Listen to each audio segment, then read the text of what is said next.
Hey, what's going on, traders? Thanks for checking out this video. My name is Travis from Master the Market, and in this one, we're going to be talking all about bag holders.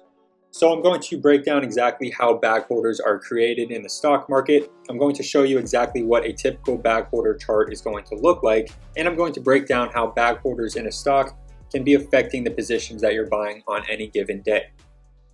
Alright, so first and foremost, in case you don't already know, a bag holder is going to be a stubborn trader that holds onto a losing position in hopes that that losing position is going to recover, and maybe one day they'll be able to sell it for a profit or even just a small loss.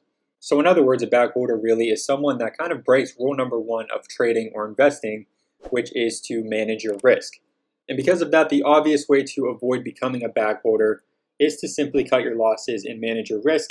And I do have other videos on this channel going over how to cut losses, manage your risk, use stop loss orders to do so. So I'm going to have those linked down below in the description for you to check out after this video. But with that being said, I want to talk about some of the common ways that bag holders are created. And the first of those is going to be with large pump and dumps in the market. So pump and dumps create a lot of bag holders in the stock market because they are stocks that go up very quickly and then come right back down very quickly.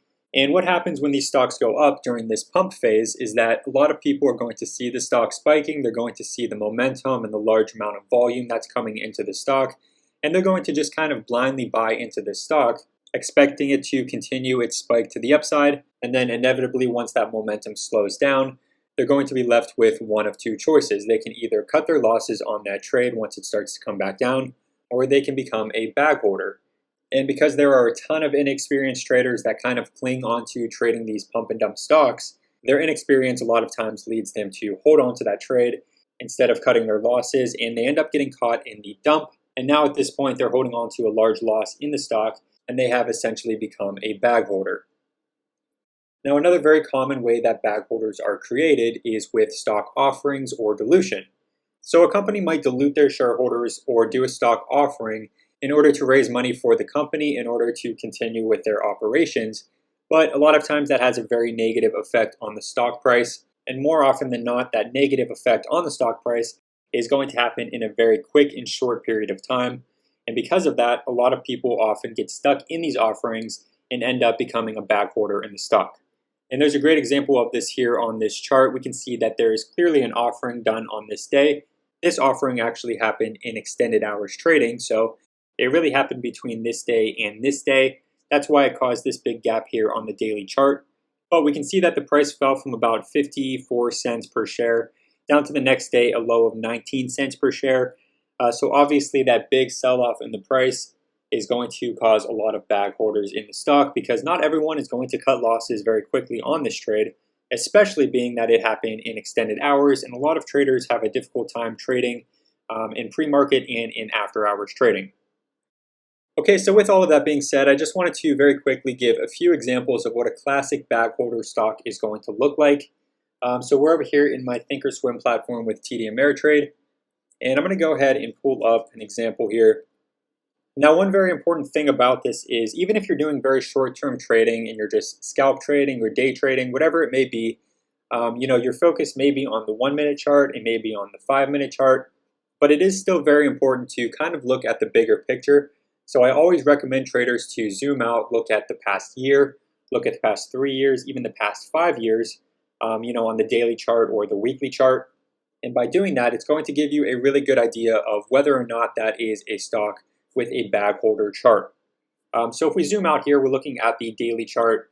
Let's go ahead and take a look at the 3-year weekly chart for this stock.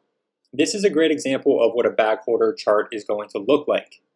We can see that it is consistently trending down, making new lows, having reverse splits, and then again continuing lower.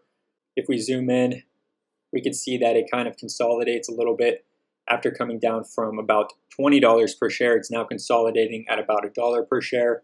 And then we get another gap down and it continues its trend to the downside and is now trading at about 25 cents per share. So believe it or not, just like that, we can already tell that this is a classic bag holder stock. And the reason for that is because if you think about it, think about how many millions of shares are traded on any given day during this period of time. Actually, if we look up here at the top of the chart in this section, we can see that it's telling us the volume for any given day that we hover over. We have 121 million shares traded on this day. Up here on this big spike up, we have 127 million shares. We have 153 million shares, and so on and so forth. So there's a ton of volume being traded in this stock. So now, after this stock has this gap down here, we have to kind of think a little bit about the psychology behind the stock market and realize that everybody that bought within this period of time at this point is now holding on to a losing position if they didn't already cut their losses on the trade. So because of that, those people are now going to be very eager to sell out of their position if this stock were to spike back up into this $1 to $150 range.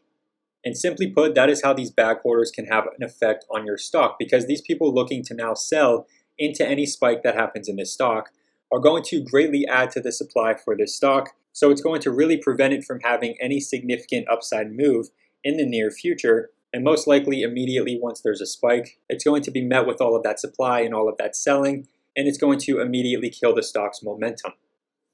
Okay, so another good example of this is the stock CTRM. Again, it's pretty much the exact same situation. We have another bag holder stock. If we look at the past 3 years, we can see that this is, a stock that is consistently going to the downside. It's consistently most likely doing offerings and diluting their shareholders. And again, just like the previous example, this is going to be a stock that is going to have a very difficult time getting any significant upside momentum because of all of the people that are bag holding this stock. So this example, we saw the stock go from about $1 per share all the way up to nearly $20 per share. In this period of time here during this week, there were 188 million shares traded. We have another 63 million shares traded, another 56 million shares traded.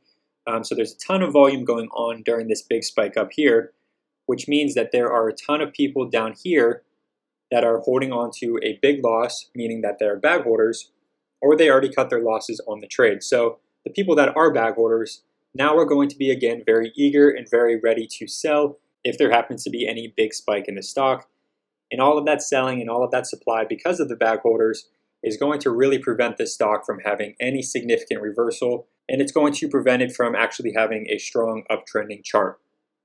All right, so that is kind of the idea of how bag holders affect the stocks that we trade on a daily basis. Hopefully you found some value in this video and you learned a thing or two.